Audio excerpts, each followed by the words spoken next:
C'est une page majeure de l'histoire de l'Église catholique qui se tourne. Le pape François s'est éteint le lundi de Pâques, le lundi 21 avril 2025.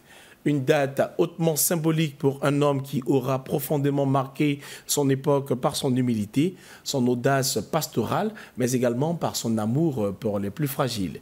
Dans ce nouveau numéro de C'est-à-dire, nous revenons sur l'héritage de ce pontificat hors du commun et les perspectives couvrent désormais ce temps de siège vacant pour l'Église universelle. Et nous en parlons avec le père Justin Ilboudo, prêtre jésuite, enseignant au CERAP Université Jésuite. Merci mon père de participer à cette émission avec nous. Merci Daniel. Et avant de démarrer, au nom de cette info, nous vous présentons nos condoléances les plus attristées. Merci. Alors, vous vivez en Côte d'Ivoire. Oui. Comment est-ce que vous apprenez la mort du Saint-Père? Alors, de trois manières. Il y a déjà, après la messe de 6h45 que j'avais présidé, je reçois d'un compagnon jésuite autour de 8h la nouvelle que le pape n'est plus. Dans la même journée, la conférence épiscopale des évêques de Côte d'Ivoire nous envoie un mot et le supérieur général des jésuites, lui aussi, le même lundi 21 avril, nous écrit une correspondance nous informant que le pape François n'est plus. Alors, donc, c'est un lundi de Pâques sombre parce que le pape François s'éteint. Est-ce qu'il y a une lecture spirituelle qu'on doit avoir à ce niveau-là? Il meurt le lundi de Pâques. Tous ceux qui ont annoncé la nouvelle et moi-même, nous avons tous été habités et ce sont des sentiments qui ont été exprimés de douleur et de gratitude. De douleur parce que quelqu'un qu'on aime... Une disparition. N'est plus. De gratitude pour ce qu'il a fait. Vous avez mentionné tout de suite le fait qu'il soit parti le lundi de Pâques après avoir le jour de Pâques béni. En effet. Et puis rencontrer les gens et comme s'il avait accompli jusqu'au bout sa route. Il faut préciser que le pape est né le 17 décembre 1936. D'accord. Il a été baptisé le 25 décembre 1936. Okay. Tout se passe comme si il a accompli dans sa personne le chemin de Jésus-Christ, depuis sa naissance jusqu'à sa mort et sa résurrection. Il n'y a pas de hasard avec Dieu. Et voir la manière dont il achève sa vie et son programme pontifical constitue pour moi une source de grande joie et de grande gratitude. Maintenant, le défi, c'est qu'est-ce que nous pourrions faire de son héritage spirituel. Alors, le pape François est le premier jésuite à la tête de ce pontificat. Il décède. Qu'est-ce qu'on retient de son univers spirituel? Qu'est-ce qu'on retient de son parcours spirituel? Il y a certainement beaucoup, mais tout peut se retrouver dans le nom qu'il choisit. D'accord. Il choisit François. François d'Assise. D'accord. Et dès le départ, dès son intronisation, il explique pourquoi il choisit François d'Assise. Et qu'est-ce qu'il raconte à ce niveau? Alors, François d'Assise est un saint de l'Église catholique qui incorpore dans sa personne le dialogue avec les autres. D'accord. Et déjà avec l'islam. C'est quelqu'un qui manifeste... Il était vraiment au cœur du dialogue interreligieux. Oui, en tout cas, il va entreprendre d'une façon audacieuse d'aller vers les autres et particulièrement vers les musulmans. Et il va montrer dans sa vie une synthèse possible d'une vie pacifique avec la création. Donc, avec les animaux, avec la nature, c'est quelque chose qu'il a en lui, François d'Assise. Et enfin, la proximité avec les pauvres, François d'Assise, franciscain, profondément marqué par l'amour de la pauvreté. François d'Assise disait qu'il avait épousé Dame Pauvreté. Donc, on trouve cela dans le choix stratégique du pape François et dans la manière dont il a porté ce pontificat. On n'est donc pas surpris qu'au cœur de ce pontificat se retrouve le dialogue des cultures, le dialogue des religions, le dialogue avec toute personne. François croit que l'on peut parler avec tout le monde. D'accord. Alors, évidemment, que sa rencontre à Abu Dhabi avec l'imam devienne le jour retenu par les Nations Unies pour célébrer la fraternité universelle n'est pas du tout anodin. En effet. C'est aussi un homme de prière. Quand on le rencontrait, on le rappelle encore, il demandait que l'on prie pour lui. Et à partir de cela, on voit qu'il nous tire vers les fondamentaux de la foi chrétienne. Nous devons prier parce que si nous ne prions pas, nous ne pourrions pas tenir. Alors, c'est beaucoup d'actions qu'il a menées dans son parcours spirituel. Qu'est-ce qu'on pourrait retenir des réformes mais véritables qu'il a apportées à l'Église catholique? J'ai envie de dire que c'est toute la personne de François qui est réforme. Alors, on va dire la plus grande réforme selon vous. Alors, moi, je pense que, évidemment, on peut mentionner le fait qu'il ait réformé la curie cardinaliste en élargissant la gouvernance pour en faire quelque chose de plus collégial. D'accord. Il faut mentionner sa vigoureuse entreprise de lutte contre les abus sexuels. Vous savez qu'il y a une commission pontificale pour la protection des mineurs au sein de l'Église catholique. C'est pontifical. Et il n'y a plus de secret pontifical sur les dénonciations de ces abus-là. Je finirai en mentionnant la place que les femmes ont occupée sous le pontificat. Il pense, le pape, que toutes les tâches qui n'ont pas un sceau sacerdotal peuvent être ouvertes et partagées avec des femmes. Alors, on dit souvent qu'il était un pape proche des pauvres, vous l'avez démontré tout à l'heure. Comment est-ce que cette option-là, préférentielle pour les marginalisés, s'est-elle traduite, mais de façon très concrète sur le terrain? Alors, premièrement, vous voyez, il choisit d'habiter à Sainte-Marthe, pas dans le palais des papes. C'est une humilité. C'est une humilité, mais en fait, déjà, j'ai appris que quand il était cardinal archevêque de Buenos Aires, il avait déjà pris ce décalage-là. Donc, sa proximité avec les pauvres ne date pas de son accession au siège de Saint-Pierre. Mais ça s'est renforcé. On voit par exemple sa proximité avec les migrants, sa visite à Lampedusa. On voit comment il rétorque à l'administration Trump en disant qu'on doit préserver la dignité des migrants. On voit comment quand on rouvre Notre-Dame, lui, il est en Corse, toujours avec les plus petits. C'est certainement un des traits de son pontificat qui contribue aussi à donner au christianisme un visage humain. François a réussi à crédibiliser le christianisme en lui donnant un visage humain. Le Camerleng, c'est-à-dire le cardinal qui constate et annonce son décès, a dit qu'il avait vécu une vie de véritable disciple de Jésus-Christ. Alors, il a vécu une vie de véritable disciple de Jésus. Je rappelle à nos téléspectateurs que vous êtes vous-même jésuite. Est-ce que vous pouvez nous dire ce que représentait le visage du Saint-Pape, lui aussi jésuite, en Afrique? Alors d'abord, pour nous, la compagnie, le moment de son élection a été un kairos important, parce qu'il est élu pape en 2013, le 13 mars 2013. Nous étions en train de préparer le 200e anniversaire de la restauration de la Compagnie de Jésus en 2014.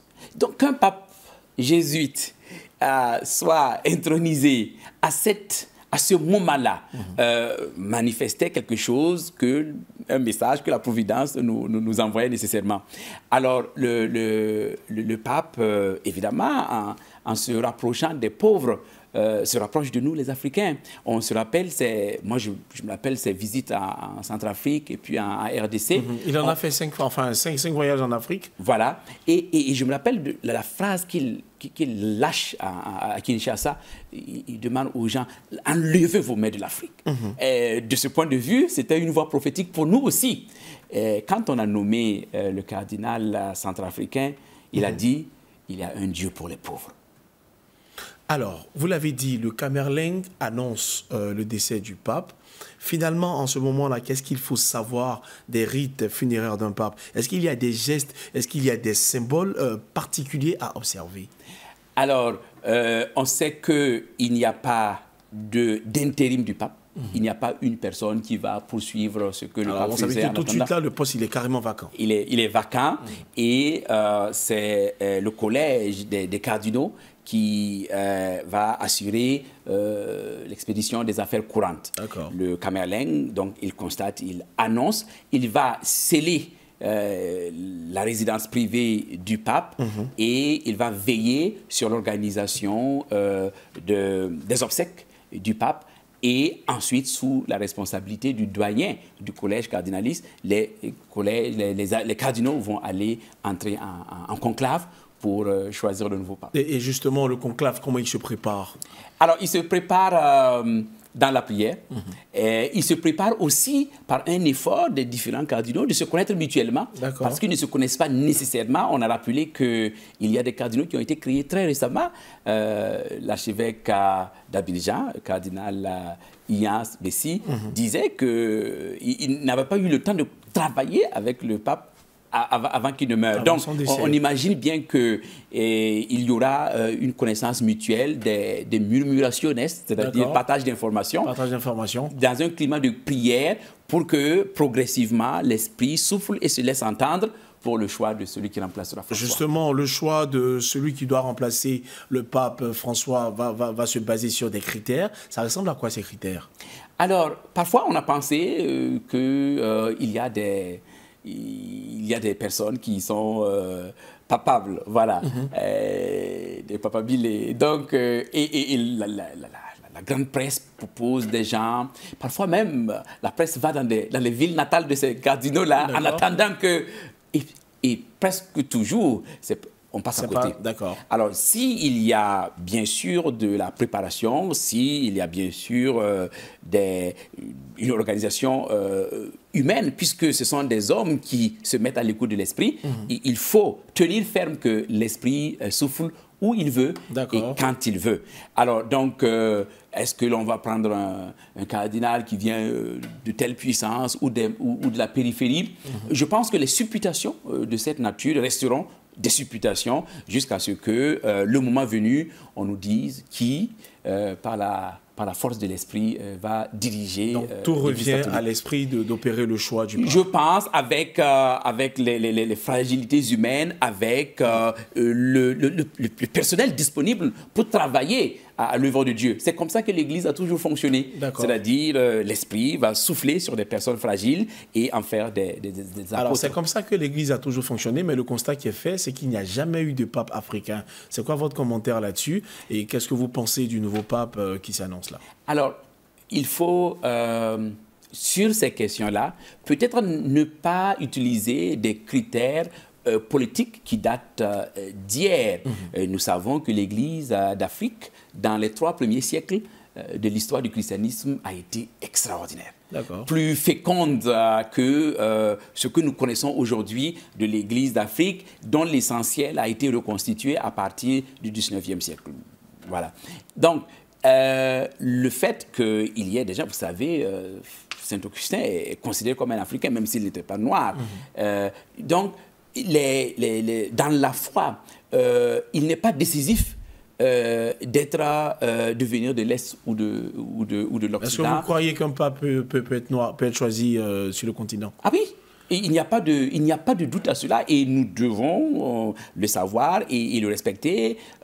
Nous avons des hommes de valeur qui peuvent être portés.